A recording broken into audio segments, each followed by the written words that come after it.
it's me, unapologetic Nika, unapologetic Nika. Binge for tune and George true crime stories on real life issues and more. Don't forget to hit that like and subscribe and subscribe and subscribe and subscribe and subscribe. Hey, it's me, unapologetic Nika, unapologetic Nika. Binge for tune and George true crime stories on real life issues and more. Don't forget to hit that like and subscribe and subscribe and subscribe and subscribe and subscribe. Hello everyone and welcome back to my channel. We're going to be doing another conspiracy video today. I do want to dedicate this video to my sis Menacing Vibes. She kind of helped me come up with the topic. So shout out to her.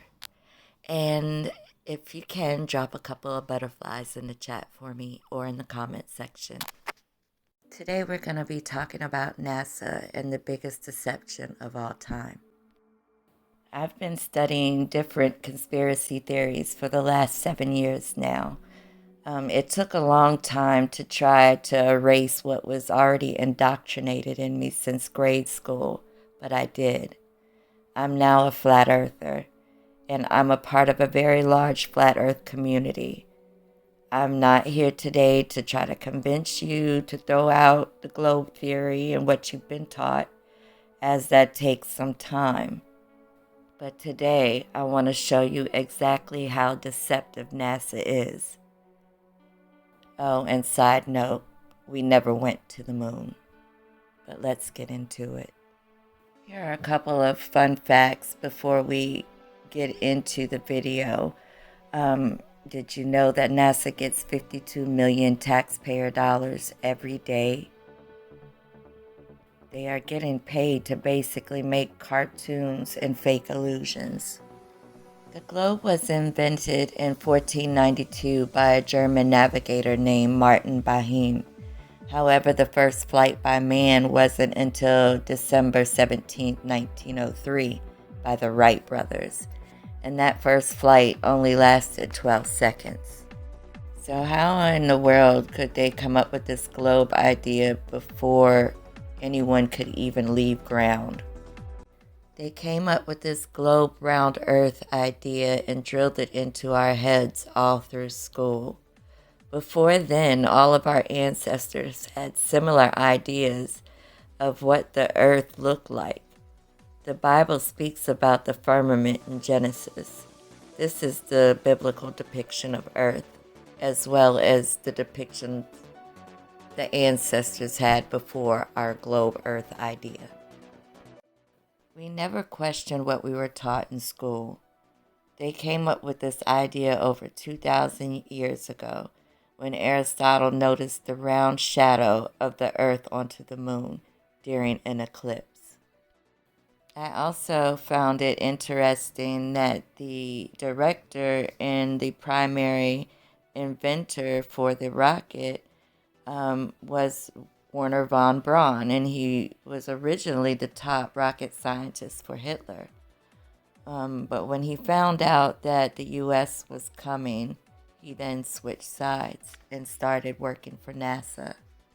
There were several countries at the time that was a part of the great race to have the first man on the moon. So the U.S. went in and got the best of the best when it came to designing rockets. The U.S. was determined to be first, so they faked the whole mission. Let's see what NASA has to say about us leaving Earth's orbit.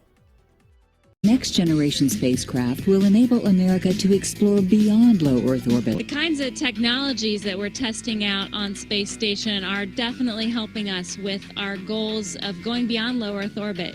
Early in the next decade, a set of crewed flights will test and prove the systems required for exploration beyond low Earth orbit. The plan that NASA has is to build a rocket called SLS, which is a heavy lift rocket. It's something that is much bigger than what we have today, and it will be able to launch the Orion capsule with humans on board, as well as landers or other components to destinations beyond Earth orbit. Right now, we only can fly in Earth orbit. That's the farthest that we can go. And this new system that we're building is going to allow us to go beyond and hopefully take humans into the solar system to explore. So the moon, Mars, asteroids, there's a lot of destinations that we could go to, and we're building these building block components in order to allow us to do that eventually. We are headed 3,600 miles above Earth, 15 times higher from the planet than the International Space Station. As we get further away from Earth, we'll pass through the Van Allen belts, an area of dangerous radiation. Radiation like this could harm the guidance systems, onboard computers, or other electronics on Orion. Naturally, we have to pass through this danger zone twice, once up and once back. But Orion has protection. Shielding will be put to the test as the vehicle cuts through the waves of radiation. Sensors aboard will record radiation levels for scientists to study. We must solve these challenges before we send people through this region of space. We must solve these challenges before we send people through this region of space. We must solve these challenges before we send people through this region of space. Now let's look at the multiple green screen fails and wire mishaps and air bubbles in space that shouldn't be in space. Pay attention to everything you're looking at. And as a side note, they actually train in underwater tanks.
Let's listen to the response when someone asks about these space bubbles. Many times during spacewalks outside the International Space Station, we can see air bubbles rising up. Can you touch on how there are air bubbles in space? Can you be more specific? Air bubbles? So yeah, like a lot of times during the footage, the NASA footage, you can see bubbles coming up out of the helmets or kind of from underneath you. How do you explain bubbles in space? Yeah, often on the outside of the space station, you'll liberate little pieces of, it's a really harsh environment out there, and the outside of the space station gets beat up pretty good. And sometimes, you'll see just little flecks of paint or something that you might have disrupted floating away from the suit. And, that's generally what that is. I've never seen any kind of air bubble anywhere. Could it be that you're filming in an underwater pool and you're not really out there? All right, well, I just encourage everyone to look up Bubbles in Space, #Bubbles in Space. Thank you very much. NASA scientists love to laugh and deflect, but let's listen to a few of them contradict themselves. Whilst in space, have you ever looked away from Earth into the black void?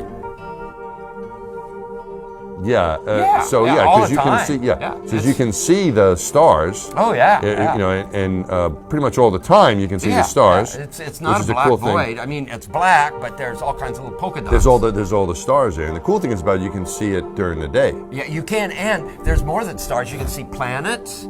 You can see moons. You see the gas Magellan clouds of the Milky you Way see galaxy. the Magellanic clouds. Magellanic. See, I just wanted the Magellan there's a large clouds. one I didn't and a want to small one, right? Yeah. And then you can see the zodiacal light. Whoa.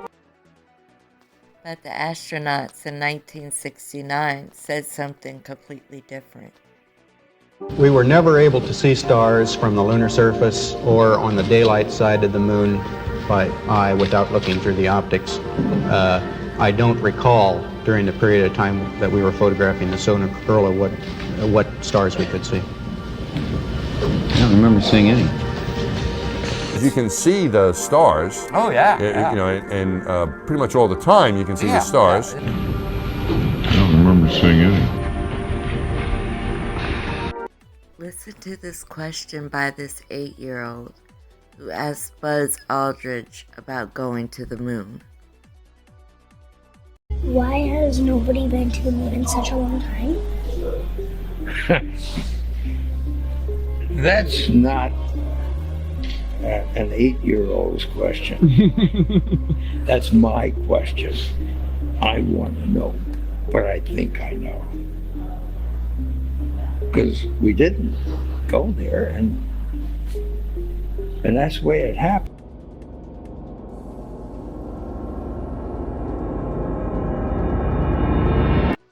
I really want your generation to embrace is that the Earth is a closed system. We cannot leave the Earth. One thing I really want your generation to embrace is that the Earth is a closed system. We cannot leave the Earth. NASA claims they lost the 1960s technology that took us to the moon. I'd go to the moon in a nanosecond. The problem is we don't have the technology to do that anymore. We used to, but we destroyed that technology, and it's a painful process to build it back again. The ultimate destination is Mars. So if you gave me all the money in the federal budget today, I could not get a human to Mars. I think that what you're doing is taking a shot in the dark. You have no way of knowing if any commercial entity will ever be able to put a man in orbit, no matter how much money you throw at them. What you're doing is you're taking NASA's manned space program and making it a faith-based initiative. I yield the rest of my time. So the same guy that asked the question about bubbles in space decided to ask a couple of pilots about what they saw while they were flying. And this is what they had to say. It's not, and the ground looks to us like it's standing still. Did you notice any curvature while we were up there? No. No? What'd you see while we were up there? Just the blue sky, white clouds. Yeah, is it flat or? Pretty flat. Pretty flat? Yeah. Okay, thank you. I was reading a lot of stuff on the flat Earth.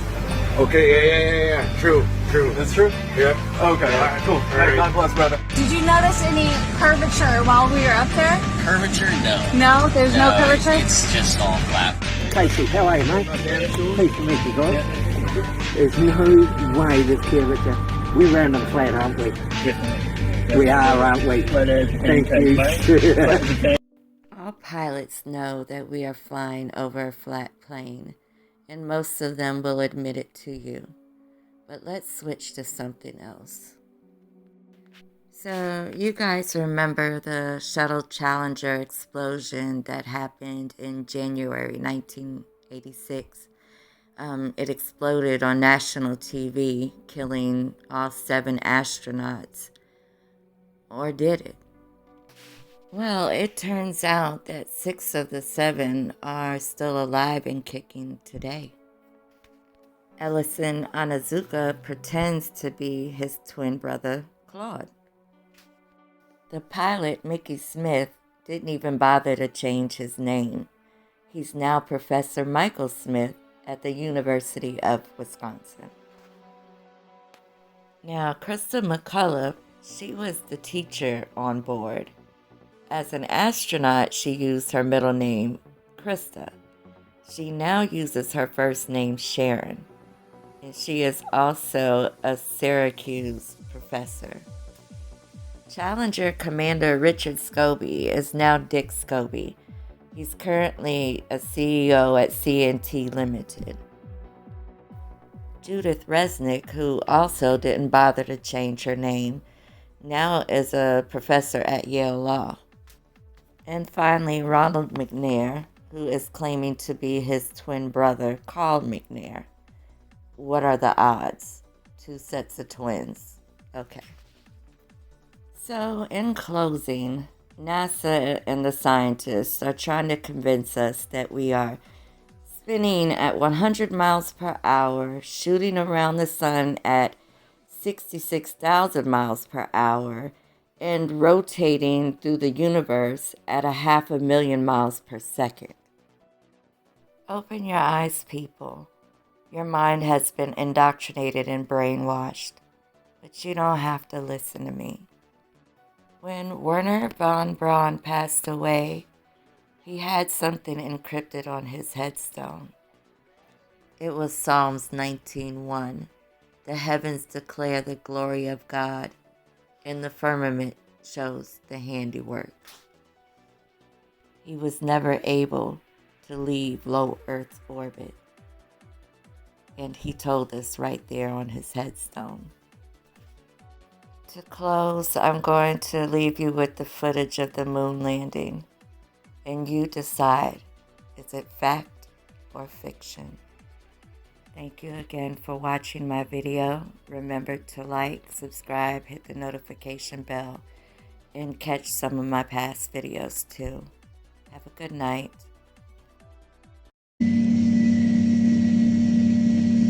Hello, Eagle Houston, we're standing by, over.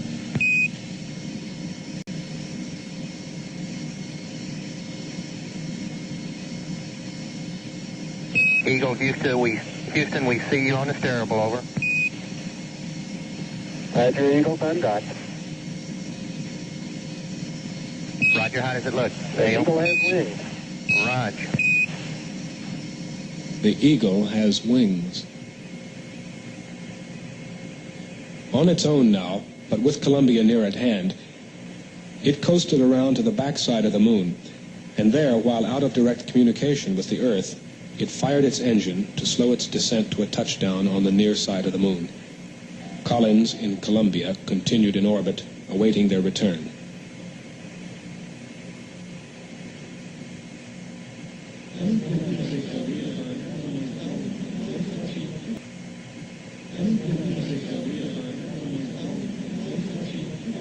Okay, all flight controllers, gonna go for landing. Retro. Go. Fido. Go. Guidance. Go. Control. Go. Telcom. Go. GNC. Go. Ecom. Go. Surgeon. Go. Capcom, we're go for landing. Altitude 4,200. Houston, you're go for landing, over. Roger, understand. Go for landing. 3,000 feet. You're looking great. How you doing, Control? We look good here, Fido. How about you, Telcom? Go. Guidance, you happy? Go. Fido. Go. 2,000 feet. 2,000 feet. Into the ag. 47 degrees. Roger. 37 degrees. Still looking very good. Your go. Top alarm. 1201. 1201. Roger, 1201 alarm. 1201 alarm. Same type, we're go, flight. Okay, we're go. We're go, same type, we're go. Altitude 1600. Eagle looking great. Roger, 1202, we copy it. 35 degrees, 750, coming down to 23. 540 feet, down at 15. 1050 feet, down at 4. Altitude, velocity light, 3.5 down, 220 feet. 11 forward, coming down nicely, 200 feet, 4.5 down, 5.5 down. 100 feet, 3.5 down, 9 forward. 75 feet, that's looking good, down a half. 6 forward, 60 seconds. Lights on, forward, forward. 40 feet, down 2.5, picking up some dust. Straight shadow. 4 forward, drift into the right a little. 30 seconds. Forward drift. Contact light. Okay, engine stop. We copy you down, Eagle. Houston, Tranquility Base here. The Eagle has landed.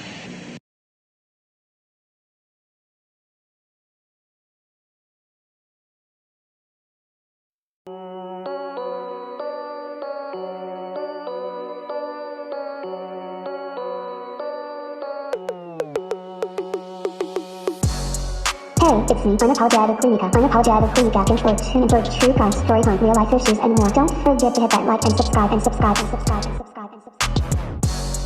Hey, it's me, unapologetically Mika, unapologetically Mika, and for tune into true crime stories on real life issues and more. Don't forget to hit that like and subscribe and subscribe and subscribe and subscribe and subscribe. Hey, it's me, unapologetically Mika, unapologetically Mika. Hey, it's me, unapologetically Mika, unapologetically Mika. Hey, it's me, unapologetically Mika, unapologetically Mika. Hey, it's me, unapologetically Mika, unapologetically Mika, and for tune into true crime stories on real life issues and more. Don't forget to hit that like and subscribe and subscribe and subscribe and subscribe and subscribe. Hey, it's me, unapologetically Mika, unapologetically Mika, and for tune into true crime stories on real life issues and more. Don't forget to hit that like and subscribe and subscribe and subscribe and subscribe and subscribe.